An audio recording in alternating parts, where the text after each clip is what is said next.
12 seems to be the age when kids start putting the heat on their parents about the truth behind Santa. I was certainly no exception to this rule. How were Santa's elves able to make that video game I wanted in their workshop? I thought Nintendo owned Mario. Or how about the ever-famous visiting every house in one night question?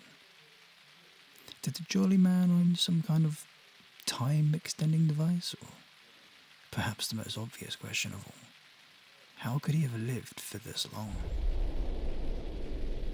A lot of people say he trains apprentices who take his place every few decades. Others claim he's just immortal. As for everything else, magic seemed to be the universal lie everyone had agreed on. Whatever the case, I just went with the conclusion that it was my parents' doing. Of course, they'd deny it and claim ignorance if I confronted them, but it wasn't enough to dissuade my beliefs. So, the one Christmas Eve, when I couldn't sleep as these questions start some of my dreams of sugar cereals and new games, I decided to investigate the noises coming from my living room. This time, surely, I would catch my dad or my mum in the act of stowing presents under the tree. At least then, they'd let me in on the truth. But as I entered the living room, I saw a man before me that I didn't recognize. He was dressed in red and white, with a slightly overweight body, and he wore a stringy, fake white beard. His hair, or what remained of it, was greying around the edges of his classic Santa hat, and his eyes were wide with fright as he dropped a present under the tree. Being the intuitive youth I was, I came to one of two conclusions. Either this was a home invader stealing my family's gifts, or the real Santa. I opened my mouth to scream, but the man rushed towards me and covered my mouth. "Shh, shh," he said, putting a finger to his mouth, trying a smile. Tears began to roll down my cheeks. I was petrified of him. Then, slowly, he took back his hand and extended it towards me. "It's all right there, little one. You know who I am, right?" I nodded, not shaking his hand back. The trembling man nodded as well, then grabbed an empty sack lying on the floor and gestured to the tree. "Look, see, I bring gifts. Now run along to bed, or I might have to put you on the naughty list." He started drifting towards the deeper, hearty voice stereotypically associated with Kris Kringle. But I wasn't fooled.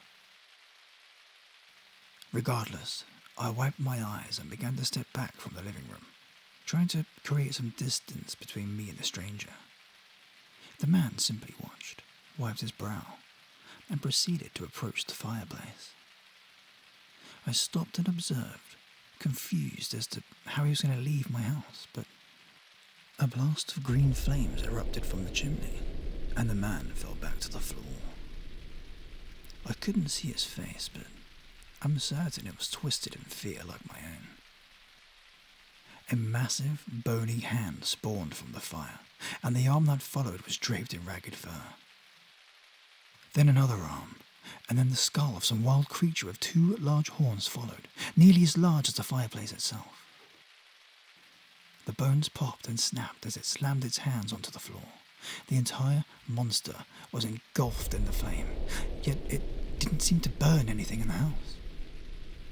"Eddie," the monster declared, speaking to what I guessed to be the man on the floor.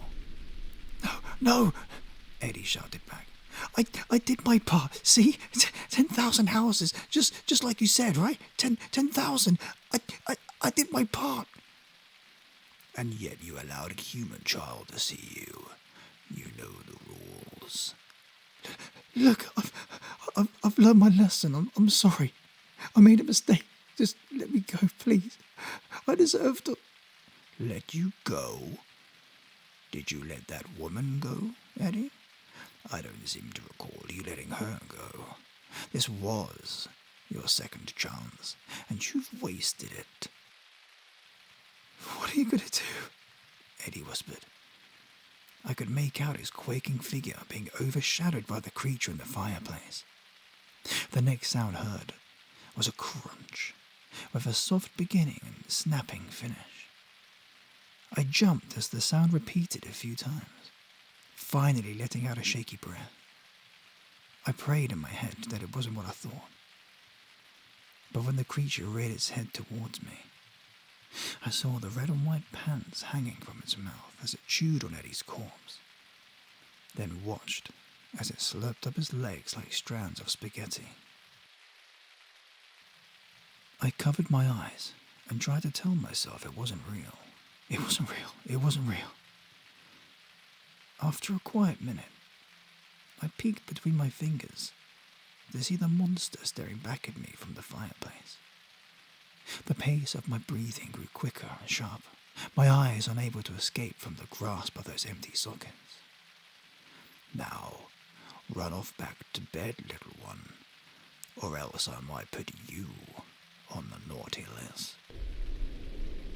My legs finally found the strength to leave, and I sprinted for my parents' room, diving into the sheets with them. There wasn't a trace of the events of the night before when my family went down to the tree the next morning. There was even a little note next to an empty glass and a half-eaten cookie on the table. Have a Merry Christmas, S. Claus. As much as I tried to take in the warm, comforting atmosphere that came with Christmas Day, I couldn't stop watching the fireplace, terrified that the monster would return. At least now, I know the truth about Santa Claus.